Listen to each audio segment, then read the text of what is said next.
Correct me if I'm wrong mga kaupay. Tama ba itong ginagawa ko?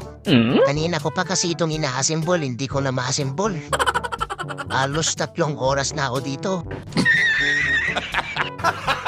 Gago! Andito pala ako sa gym mga kaupay. Niyaya ko ng kumbare ko. Sabi niya kasi maraming chicks dito. Puro naman pala bakla. Kung alam ko lang, hindi na sana ako sumama. Ito pala ang una kong ginawa mga kaupay. Para pagpawisan ka agad ako. Gusto ko kasi lumabas yung katas ng gin na ininom ko mga kaupay. Hindi ko alam kung anong tawag dito. First time ko lang kasi mag-gym. Basta kinadyak-adyakan ko na lang. Nung nalaman kong pampalaki pala ito ng itlog mga kaupay, bigla na lang akong tumayo. Ang laki na nga ng itlog ko, palalakiin ko pa.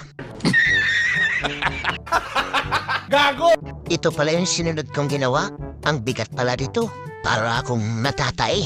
Wala na bang mas magaan dyan? Ang bigat kasi. Ito mas magaan. Woo! Ay ang buhay. Tignan niyo naman mga kaupay. Para akong ibon. Ibon na hindi makalipad. Gago! Kanina ko pa pinapagaspas tong mga kamay ko. Hindi pa rin lumalabas yung mga pawis ko. Kaya ang dapat kong gawin. Ito na yung pinakamagandang ginawa ko. Habang ginagawa ko to mga kaupay, iniisip ko kung anong ulam sa bahay.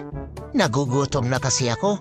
Hindi pa lumalabas yung pawis ko pero nagugutom na ako. Itigil ko na nga to.